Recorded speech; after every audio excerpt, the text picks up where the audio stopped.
안녕하세요. 나의 병원 한의사 정준석입니다. 이제 더위도 한풀 꺾이고 기온이 점점 떨어지는 걸 느끼는 이제 가을의 첫 문턱입니다. 이렇게 가을이 되고 뭔가 한절기 때 두려움에 떨고 계신 분들 계시죠? 바로 비염 환자분들인데요. 봄이면 꽃가루, 가을이면은 낮아지는 기온들, 이렇게 환경의 변화에 적응이 좀 더뎌지면서 콧물이라던가 재채기, 가려움증 고생들 많이 하시지 않습니까? 비염의 원인은 다양한데요. 제가 대표적인 거 몇 가지만 좀 설명드려 볼게요. 첫 번째는 바로 갑작스러운 온도 변화에 적응을 못해서입니다. 우리가 갑자기 추워지거나 갑자기 더워지거나 하는 기온 변화에 내 몸은 이 자율신경이라는 걸 통해서 우리 그 온도에 정확하게 내 몸이 적응을 하게 되어 있는데요. 우리가 어떤 대기의 온도를 통해서 기온을 느낄 때 제일 먼저 느끼는 곳이 어딜까요? 바로 이 호흡을 통한 내 코, 그 다음에 기관지를 통해서 온도를 느끼게 됩니다. 당연히 우리가 너무 차가운 공기가 들어오게 되면 조금 줄여서 그 온도 변화를 조금 낮춰주는 걸 해야 되고요. 너무 뜨겁다는 경우는 오히려 좀 확장을 해서 열이 잘 방출되도록 도와줘야 되거든요. 근데 비염 환자분들이 대부분 느끼는 증상들이 아침에 일어났을 때 혹은 찬바람을 쐈을 때 갑작스러운 증상을 겪는다는 겁니다. 아무래도 우리가 찬바람을 쐬게 되면 기관지라던가 기관지 주변의 혈관들이 갑작스럽게 수축을 하게 되거든요. 그러면 제일 먼저 느끼는 증상은 코가 막히겠죠.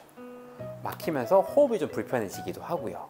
따뜻해지면 아침에 좀 심했던 증상들이 오후 되면서 좀 풀리기도 하고, 또 밤이 되면서 기온이 떨어지게 되면 또 증상이 반복되고, 이렇게 되다 보니 일상생활이 어려워지는 거죠. 그래서 첫 번째 원인은 바로 이런 외부 온도 변화에, 갑작스러운 변화에 대한 내 몸의 반응으로 비염이 나타나게 됩니다. 비염의 두 번째 원인은 바로 점막의 기능 약화인데요. 우리 공기가 들어가는 코부터 해서 입, 이런 걸 잘 생각해 보시면 거긴 항상 촉촉하게 좀 젖어 있거든요. 젖어 있는 이유가 그 점막 세포를 통해서 여러 가지 분비물을 내뿜어서 외부로부터 나를 침입해 들어온 애들을 걸러내줘야 됩니다. 점막 속에는 우리 몸의 면역 세포들도 남아 있고요.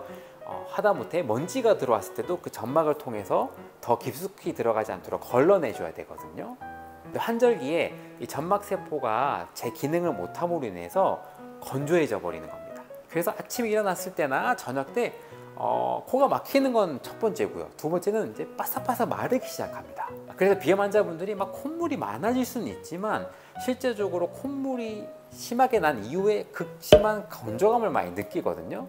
그렇게 되면 아무래도 우리 몸을 스스로 방어할 수 있는 점막 내 세포들이 약화가 되면서 감기로 이완되거나 오히려 더 심한 독감이 걸리기도 하고요. 그래서 저는 비염 환자분들한테 꼭 추천드리는 게 일반인들에 비해서 훨씬 더 많은 습도 유지를 해야 돼서 건조하지 않도록 가습기를 잘 때가 아니라 하루 종일 좀 켜 있도록 해서 늘 좀 수분한 상태를 유지하도록 설명을 드립니다. 세 번째로 비염의 원인을 설명드릴 수 있는 건 바로 과도한 면역 반응입니다.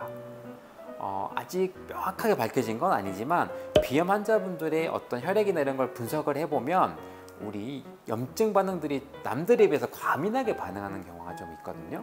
외부로부터 물질이 들어왔을 때 우리 몸을 지키기 위해서 내뿜는 여러 가지 면역 물질들이 일정한 수준에 있어서 우리 몸을 지킬 수준만 내뿜어도 되는데 너무 과도한 면역 세포를 발생시키다 보니 어떤 면역 반응이라던가 염증 반응들이 너무 과도하게 발생해서 그 결과물로 내가 너무 과도한 콧물이라던가 가래 같은 게 발생한 경우도 있습니다. 그래서 비염의 원인을 생활 환경에 있어서 어떤 환경 호르몬이라던가 혹은 음식물, 나한테 맞지 않는 음식물들을 과도하게 섭취함으로 인해서 내 몸의 면역 반응들이 가민해져 있는 걸로 들기도 하거든요. 그래서 이런 경우에는 한번 병원을 방문하셔서 혈액 분석을 해보시는 것도 좋고요. 한의원을 방문해서 비염 상담을 하실 때는요, 비염 환자분의 체질이라던가 기본적으로 가지고 있는 기질을 한번 상담을 해보시고 거기에 맞춤 약을 쓰게 된다면 단순히 증상약뿐만이 아니라 비염이 발생할 수 있는 원인 해결에도 접근할 수 있으니까 꼭 한번 권유해 드립니다. 제가 오늘 비염의 원인에 대해서 설명을 드려봤는데 한의사로서 이 비염의 한의학적 원인은 더 다양하거든요. 제가 다음 기회가 된다면 그 한의학적 원인에 대해서 한번 설명을 드려볼 거고요. 비염 증세에 또 올해도 똑같이 내가 이렇게 고생하는구나, 약 먹고 빨리 좀 그냥 증상만 완화시켜야지 하지 마시고요. 한번 한의원이라던가 지금까지 치료받지 않았던 다른 상담 한번 받아보셔서 좀 더 내가 편하게 가을 즐겨보셨으면 좋겠습니다.